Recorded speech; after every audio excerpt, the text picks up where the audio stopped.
Manajemen ASN di Indonesia, pelayanan administrasi kependudukan. Kebijakan publik di Indonesia menghadapi banyak kepercayaan masyarakat terhadap pemimpinan mereka. Manajemen SDM itu kunci sukses suatu organisasi. Patriot banget, rela mati untuk negara.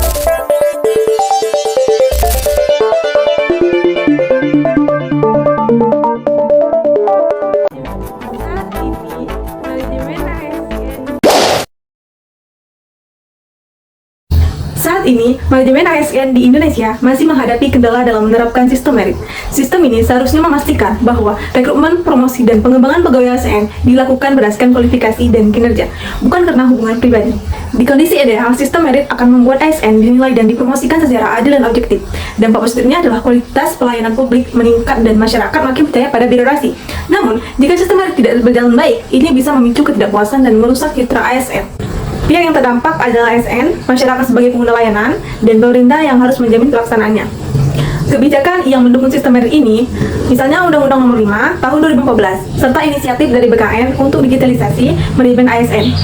Penerapan sistem merit ini sangat penting agar birokrasi kita lebih profesional, akuntabel, dan responsif terhadap kebutuhan masyarakat. Pelayanan administrasi kependudukan di Indonesia seringkali lambat, rumit, dan tidak efisien akibat birokrasi kompleks, keterbatasan jumlah pegawai yang kompeten, serta sistem yang belum sepenuhnya terintegrasi. Masyarakat harus mengantri lama, kembali berkali-kali, dan menunggu berminggu-minggu untuk memperoleh dokumen seperti KTP, akta kelahiran, dan kartu keluarga.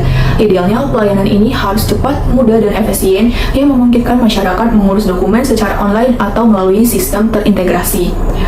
Proses pengurusan seharusnya dapat selesai dalam beberapa hari dengan petugas yang profesional, kompeten, dan berorientasi pada kepuasan masyarakat. Salah satu bukti konkret terhadap isu pelayanan publik ialah banyak keluhan dari masyarakat di media massa dan media sosial terkait lamanya waktu pengurusan dokumen kependudukan. Kebijakan publik di Indonesia menghadapi banyak tantangan yang menghalangi perkembangan dan kesejahteraan bagi seluruh masyarakat Indonesia. Birokrasi yang rumit, kurangnya partisipasi masyarakat, ketimpangan antara wilayah, serta masalah korupsi dan pengelolaan sumber daya yang tidak efisien menjadi penghalangan bagi pembangunan yang merata. Pembangunan yang lebih terfokus di daerah Jawa dan kota-kota besar seringkali mengabaikan daerah-daerah terpencil. Ketimpangan ini semakin memperburuk ketidakadilan sosial di tanah air kita. Di daerah-daerah ini, akses terhadap pendidikan, kesehatan, dan pekerjaan menjadi sangat terbatas. Masyarakat menjadi semakin terpinggirkan. Tapi, apa sih yang harusnya kita perjuangkan? Yaitu kebijakan publik yang ideal adalah yang transparan, efisien, dan melibatkan masyarakat secara aktif. Pembangunan harus merata, mengurangi ketimpangan, dan memperhatikan kelestarian lingkungan. Pembangunan infrastruktur yang terus berkembang, seperti jalan tol dan bandara, meningkatkan konektivitas antar daerah dan membuka peluang ekonomi yang besar, seperti JKN dan PKH memberikan masyarakat bagi masyarakat miskin, sementara perbagian pendidikan, kesehatan di daerah-daerah terpencil menjadi semakin penting. Kita tidak bisa lagi membiarkan ketimpangan ini. Pembangunan harus merata di seluruh Indonesia dan daerah-daerah tertinggal harus menjadi fokus utama kita. Pembangunan yang berkelanjutan yang memperhatikan kepentingan seluruh masyarakat Indonesia tanpa meninggalkan siapapun.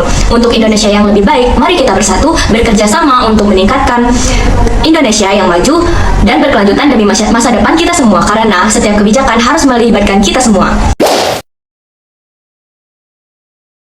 Assalamualaikum warahmatullahi wabarakatuh, saya Ummu Hanim dari kelas B kelompok 3. Di video kali ini kita akan membahas tentang krisis kepercayaan masyarakat terhadap pemimpinan mereka dalam konteks kepemimpinan publik. Baik, krisis kepercayaan itu terjadi ketika masyarakatnya tuh merasa mereka sudah tidak percaya lagi terhadap pemimpin mereka. Contohnya ketika ada kasus korupsi, penyalahgunaan kekuasaan, atau juga kurangnya keterbukaan pemimpin terhadap masyarakatnya. Kenapa sih masyarakat itu bisa kurang kepercayaan terhadap pemimpin mereka? Bisa jadi yang pertama itu ada gara-gara korupsi atau penyalahgunaan kekuasaan. Ketika pemimpin menggunakan jabatan mereka untuk kepentingan pribadi, rakyat akan merasa dikhianati. Yang kedua ada kurangnya transparansi. Pemimpin yang tidak terbuka dalam pengambilan keputusan akan menimbulkan kecurigaan bagi masyarakatnya terhadap pemimpin tersebut. Yang ketiga yaitu pemimpin yang tidak memenuhi janjinya. Rakyat akan kecewa ketika pemimpin tersebut berjanji tapi tidak ditepati. Dan yang keempat adalah pemimpin yang menyebarkan informasi palsu kepada masyarakatnya. Lalu ada dampak krisis kepercayaan. Yang pertama, masyarakat jadi apatis. Banyak orang tidak lagi peduli atau malas ikut kegiatan politik seperti pemilu, pilkada, dan sebagainya. Ketidakkepercayaan bisa menyebabkan demonstrasi atau bahkan kerusuhan. Lalu yang terakhir ada pemerintahan lemah. Tanpa dukungan masyarakat, pemerintah sulit menjalankan tugas mereka. Lalu bagaimana sih cara memperbaikinya agar supaya masyarakat kembali percaya pada pemimpin mereka? Yang pertama itu pemimpin harus jujur dan terbuka dalam semua kebijakan. Lalu yang kedua adalah akuntabilitas. Jika ada kesalahan, pemimpin harus bertanggung jawab. Yang ketiga ada libatkan masyarakat. Dan yang terakhir adalah komunikasi yang baik.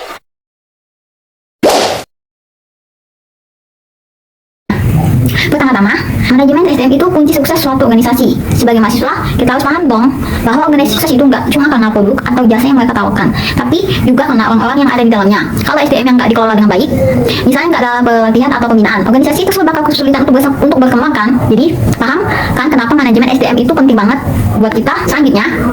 Dunia kerja sekarang itu kan berubah dengan cepat banget, terutama kan di teknologi dan bekerja jarak jauh semakin dominan. Nah, manajemen SDM ini harus bisa mengelola perubahan ini lebih baik lagi supaya perusahaan tetap bisa berjalan efektif meskipun ada perubahan besar nantinya. Misalnya teknologi digunakan untuk rekrutmen yang lebih efisien atau manajemen SDM perlu mengatur tim yang berbeda remote. Jadi buat kita sebagai mahasiswa, memahami hal ini penting banget supaya kita bisa beradaptasi dan nantinya dengan lingkungan kerja yang pasti sangat berbeda dengan lingkungan kita saat di kuliah. Nah, selain itu manajemen SDM juga sangat berhubungan dengan pengembangan karir. Nah, ini penting banget loh.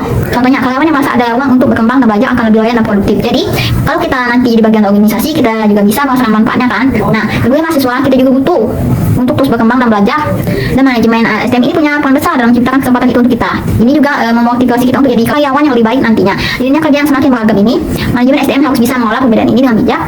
Nah, keberagaman ini bisa berupa budaya, cara kerja, hingga pemikiran yang berbeda. Bagi mahasiswa, kita tahu bahwa dunia kerja nggak cuma tentang kemampuan teknis, tapi juga tentang bagaimana kita bisa bekerja sama dengan orang yang punya latar belakang yang berbeda-beda. Kita beragam. Sebagai mahasiswa, ini sangat relevan banget karena kita juga belajar untuk mengukur diri dan tahu kapan kita sudah berhasil atau perlu perbaikan lagi. Nah, jadi itulah beberapa alasan saya memilih isu manajemen SDM sebagai topik yang menarik. Selain membantu organisasi berkembang, SDM juga berperan dalam pengembangan pribadi kita sebagai calon profesional di dunia kerja. Dengan memahami SDM dengan baik, kita sebagai mahasiswa bisa lebih siap menghadapi dunia kerja yang semakin dinamis dan juga siap berkontribusi dengan maksimal di organisasi manapun nantinya.